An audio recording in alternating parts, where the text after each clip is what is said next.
You're listening to Following On with me, Neil Manthorp, along with Double Ashes winner Steve Harmison. And a reminder, you can now watch the show on YouTube. Just head over to the talkSPORT Cricket YouTube channel and subscribe. Okay, Pope against Bethell, or Pope and or Bethell. Bethell for Pope. I mean, that's... I don't know whether it's a legitimate debate, Harmy. So that's why I'm asking you. Is it? It is a legitimate debate. And like I said during our Zimbabwe coverage straight away from ball one, if you thought, and Ben Stokes has clarified what he said, he's basically said, put two and two together, the way Bethell played in New Zealand, he's going to come back. Now, Ben's come out at the end of it and said, look, he's coming back into the squad and not straight into the team. Now, I can see what he meant by that, because, I thought when he said it, he's putting huge amount of pressure on Zach Crawley and Ollie Pope.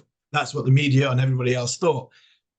I don't think Zach Crawley's under any pressure, and I've made them jokes, and he's not. We've talked about it until the cows come home. He's not going anywhere. Bang. Now, Ollie Pope, I thought, was vulnerable, and if we just heard, we talked to many people about franchise cricket and being centrally contracted and being looked after, and what happened with the India-Pakistan war had a ramification on what was going on from a selection point of view for the ODIs and coming back. If England thought for 1 minute that Jacob Bethell was going to bat number 3 against India, they had to bring him back. No question. You are coming back. You're batting at 3 against Zimbabwe, and that monkey you've got off on your back, which is you haven't got a professional 100, you're going to go and you're going to get 2 innings, and you're going to get that professional 100. By the time India get here, nobody can throw that at you anymore. They can say that you've got 100, but you've got the 100, so it's there. That's what England had to do if they believed that Jacob Bethell was going to bat 3 over Ollie Pope. Now Ollie Pope's come and scored runs. Again, we go back to a couple of years ago when he did that against Ireland. You've now got to give him the chance, and probably the summer. Ollie Pope will be number 3 for England in the summer, and Jacob Bethell, unfortunately, as talented as he is, he's going to have to bide his time, and he's going to have to wait. If anybody thinks it would be a good idea to bring him in as a spin bowler, give your head a shake, please, please. If you think that you can come in and he can we'll strengthen the batting and a bit part of the bowler. If we can't win with Stokes at 6 and Smith at 7 to bring Bethell in at 8, that's the way we thought in the 90s. That's why we never won the Ashes for 20 years, because we used to pick 3 bowlers and couldn't bowl a team out. Had 8 batters because our 1, 2, 3 couldn't score any runs. I'm sorry, you're going to put so much pressure on Stokes' body if he has to bowl, if Bethell came in as a spin bowler. So, unfortunately for Jacob, he's going to have to wait. And how long he waits, how many times does Ollie Pope, Zach Crawley, or whoever get a chance against a very, very good India attack? Well, that's up to the selectors. But the first test match, you've made your bed, you've played Zimbabwe, you've picked your 7 batters, they've all performed and scored runs. Now you're going to have to pick them again. And then, Bethell, as talented he is going to have to, unfortunately, wait his time. The last time I remember England thinking that a player just had to be in the team and they had to shuffle the decks and squeeze him in was Andrew Strauss. It was just a feeling that we need him. He's such an influential batsman and figure. And so we'll see. But man, is Ian Bell the same? You can say this, I wouldn't say similarities, because Belly had this ability to not just make hundreds, make big hundreds, even at first-class cricket. But you can see the similarities as in the age, the clamour for selection, knowing that this boy is going to be, everybody knew Belly was going to play for England from about 12 years old. And when he did play for England, when he was 20, he did look 12 years old. Jacob looked So there is this, and in that time, a lot of people thought it was. Michael Vaughan had to clarify it. People thought it was Bell over it was Peterson over Thorpe against when Bangladesh left in 2005 and Australia came, first Test match. England went with Peterson and left out 100 Test match Graham Thorpe. It wasn't Peterson. Peterson was nailed on. He was always playing.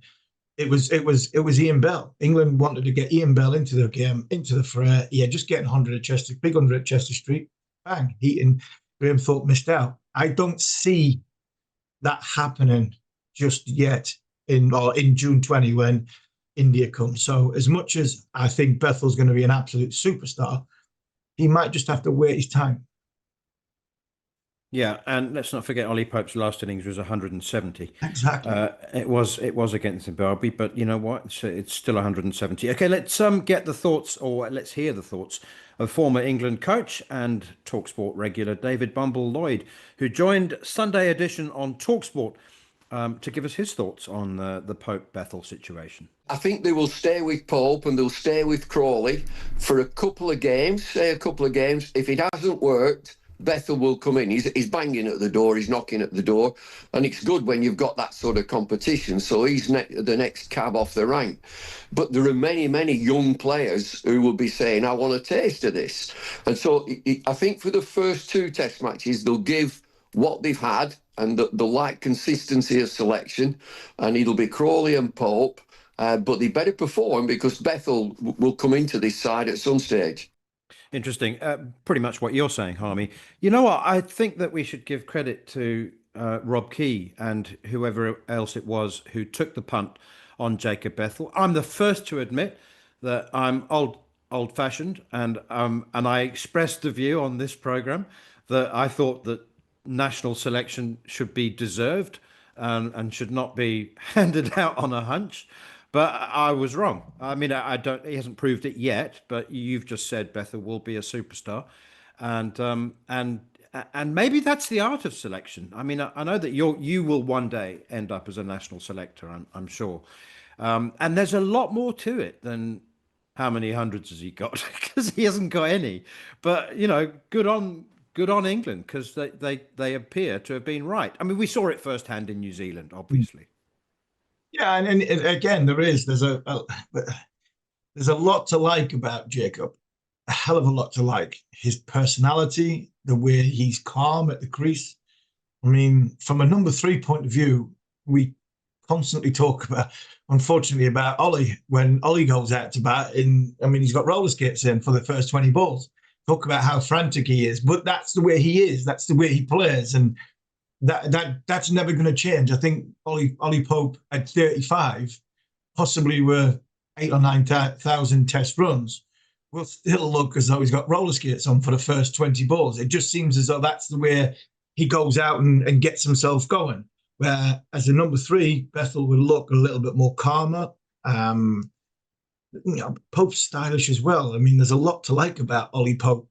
Just that one problem position is probably number 3 that England have never been able to fill since you mentioned somebody like Andrew Strauss or Ian Bell, Jonathan Trott. These were special people, special mindsets. And it'd be interesting to see where this plays out, because even if Bethell comes in, I mean, England will be a good side to pick a team without Ollie Pope, because Ollie Pope is a fantastic player. But when I look at, if England really think that Bethell needs to, go in and try and play and be that number 3, then why is he not going to play in the Lions game next week against India instead of playing in the T20s? He's just been to IPL. He's played a lot of T20 cricket. If you feel, and this is if you talk about selectors, this is what I'd be saying to Rob Key, Brendan McCullum and Ben Stokes. If you feel as though we are going to play him in the first 3 Test matches, at some point in the first 3 Test matches, then why does he not go and play in bat number 3 against India in the Lions game, as opposed to go and playing T20 cricket against the West Indies and get on 4 different coaches going round the British Isles? And why does he not just play for England here in the environment he's hopefully going to be comfortable in? And we give him a chance to go and spend 4.5 hours at the crease. And if he spends 4.5 hours at the crease, he will get that 100 that he will eventually get. And this is the thing for me that I would be saying if I was part of that selection panel. But if they haven't, it means Ollie Pope's going to bat number 3.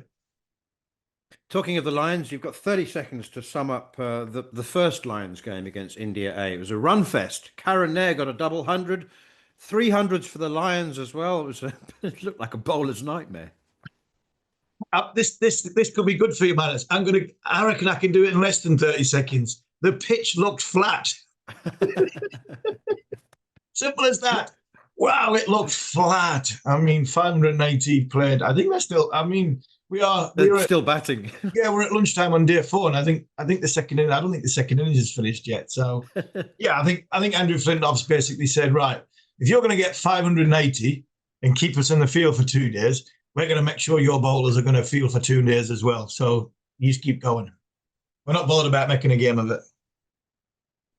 Quite right. Get some overs in your legs. And a reminder, you can hear live ball-by-ball commentary of England's first Test series against India for overseas listeners on the talkSPORT Cricket YouTube channel. You're listening to Following On with me, Neil Manthorp, along with former England fast bowler Steve Harmison. Next up, we'll be joined by former England all-rounder and Northamptonshire Steelbacks captain David Willey to reflect on a very positive start to the T20 Blast campaign for them.